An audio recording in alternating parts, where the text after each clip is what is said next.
Welcome to the bird media. నేను మీ పవన్ కృష్ణమూర్తి. బ్యూరోక్రాట్స్ని మనం IPS, IAS ఇలాగా సివిల్ సర్వెంట్స్ అంటాం కదా. ఈ వైఏఎస్ లేదు వైపీఎస్ అని ఎందుకు వస్తుంది అంటే, వాళ్ళు పాలనాధిపతులుగా వాళ్ళు చేయాల్సినటువంటి పని చేయకుండా, ప్రజలకి భరోసాగా ఉండకుండా, ప్రజల పక్షాన పనిచేయకుండా రాజకీయ పక్షాన పనిచేస్తూ రాజకీయ పంచన చేరి ఆ పనులు చేసినటువంటి వాళ్ళు ఎంతోమంది ఉన్నారు.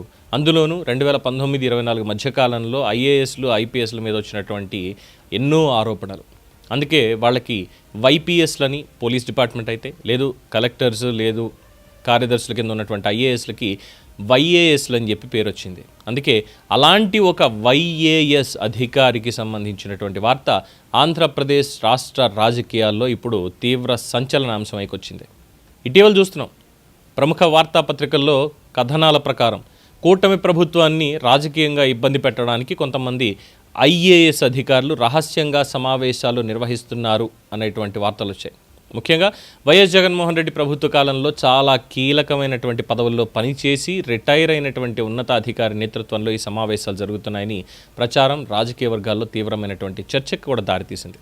వార్తల ప్రకారం, పత్రికల్లో వచ్చిన దాని ప్రకారం మొదట ఒక రహస్య సమావేశం దాదాపు 2 గంటల పాటు విజయవాడలో సాగిందని, అందులో ప్రస్తుతం సర్వీస్లో ఉన్నటువంటి కొందరు ఐఏఎస్ అధికారులు కూడా పాల్గొన్నారు అనేటువంటి వార్తను ప్రచురించారు.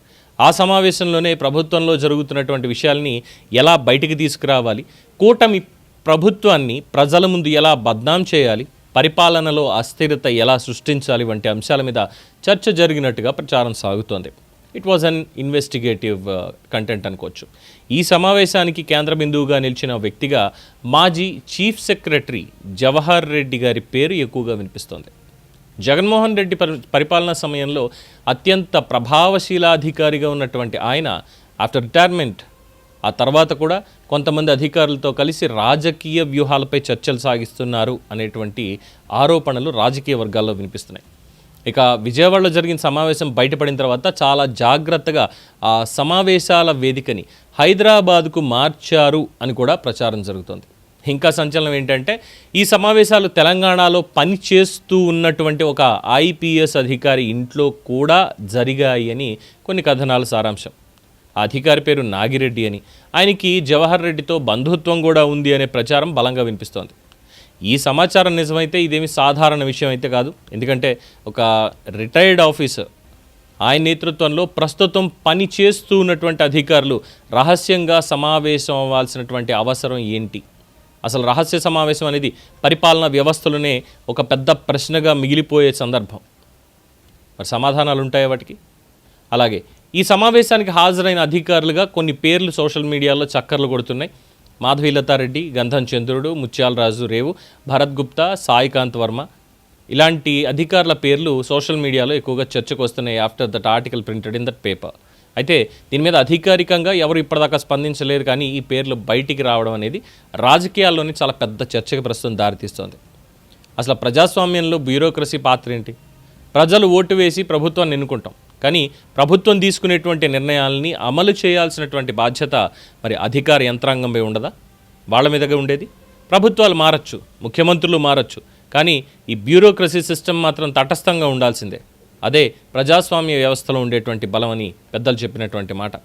అయితే ఒక ప్రభుత్వం మారిన తర్వాత కూడా కొందరు అధికారులు ఇంకా పాత రాజకీయ అనుబంధాలని కొనసాగిస్తే అది పరిపాలనలో చాలా పెద్ద ప్రమాదం. అది కేవలం రాజకీయపరమైనటువంటి సమస్య కాదు, అది ప్రజాస్వామ్య వ్యవస్థలోనే ఉన్నటువంటి ఒక అతిపెద్ద లోపం. అధికార వ్యవస్థ ఒక రాజకీయ పార్టీకి అనుకూలంగా పనిచేయడం ప్రారంభిస్తే ప్రజలు ఎన్నుకున్నటువంటి ప్రభుత్వమే బలహీనపడేటువంటి పరిస్థితి వస్తుంది అనేది ఆల్రెడీ ఎగ్జాంపుల్స్ చూసేసాం. ఇవన్నీ కూడా గతంలో ఉన్నాయి. వైఎస్ రాజశేఖర రెడ్డి ప్రభుత్వ కాలంలో పనిచేసినటువంటి కొందరు అధికారులు అనేక కేసుల్లో విచారణ కూడా ఎదుర్కొన్నారు, జైలు శిక్షలు కూడా పడ్డాయి. తర్వాత జగన్మోహన్ రెడ్డి ప్రభుత్వ కాలంలో కూడా కొందరు అధికారులు అవినీతి ఆరోపణలతో జైలు పట్టినటువంటి ఘటనలు మొత్తం దేశం అంతా చూసింది. ఇక రాజకీయ నాయకుల కోసం పనిచేస్తూ చివరికి చట్టం ముందు నిలబడాల్సిన పరిస్థితి, దోషిగా నిలబడాల్సిన పరిస్థితి రావడం అధికార వ్యవస్థ గౌరవాన్ని దెబ్బతీస్తుంది. అలాగే ఇక్కడ ఇంకొక అంశం కూడా చర్చకు వస్తుంది. ఏంటంటే, అఖిల భారత సర్వీసు ప్రవర్తన నియమావళి ప్రకారం ఐఏఎస్ అండ్ ఐపీఎస్ ఆఫీసర్స్ రాజకీయ కార్యకలాపాల్లో పాల్గొనవచ్చా? సమాధానం, పాల్గొనకూడదు. ప్రభుత్వానికి వ్యతిరేకంగా కుట్రల్లో భాగం కాకూడదు. అధికారిక సమాచారాన్ని బయట లీక్ చేయకూడదు. ఇవి కేవలం నిబంధనలు మాత్రమే కాదు, పరిపాలనా వ్యవస్థను కాపాడే కీలకమైనటువంటి సూత్రాలు కూడా. అయితే మరి ఈ ఆరోపణలు నిజమా లేక రాజకీయ ప్రచారమా అన్నదే ఇంకొక ప్రశ్న. నిజంగా ఒకవేళ అలాంటి రహస్య సమావేశాలు జరిగి ఉంటే వాటి లక్ష్యం ఏంటి? ఆ సమావేశాల్లో ప్రభుత్వానికి సంబంధించినటువంటి సమాచారాన్ని ఏమైనా చర్చించారా, లేక అది కేవలం వ్యక్తిగత సమావేశమా అనేదే స్పష్టంగా వెలుగులోకి రావాల్సిందే. ఇక ప్రజాస్వామ్యంలో ప్రజల నమ్మకం అనేది అత్యంత విలువైనటువంటిది. ఆ నమ్మకాన్ని కాపాడడం రాజకీయ నాయకులకే కాదు, బ్యూరోక్రసీకి కూడా ఈక్వలెంట్ రెస్పాన్సిబిలిటీ.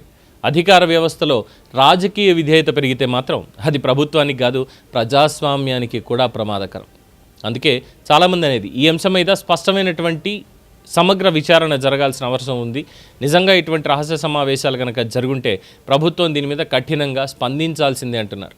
ఎందుకంటే ప్రజాస్వామ్యంలో అధికార వ్యవస్థ రాజ్యాంగానికి విధేయంగా ఉండాలి, ఏ రాజకీయ నాయకుడికి కాదు. కాబట్టి ఇక్కడ ఒకటే ప్రశ్న, ఈ రహస్య భేటీలు నిజంగా జరిగాయా? జరిగితే వాటి వెనుక ఉన్న అసలు లక్ష్యం ఏమిటి? ప్రజాస్వామ్యంలో ఈ సత్యం తప్పకుండా బయటికి రావాలి. ప్రజల హక్కు అది తెలుసుకోవడం. పరిపాలనలో రాజకీయ గూడుపుఠానిపై ప్రభుత్వాలు అప్రమత్తంగా ఉండాల్సినటువంటి సమయం ఆసన్నమైంది అంటున్నారు. తస్మాత్ జాగ్రత్త. దీని మీద మీ అభిప్రాయం తెలియచేయండి. చూస్తూనే ఉండండి ది బర్డ్ మీడియా.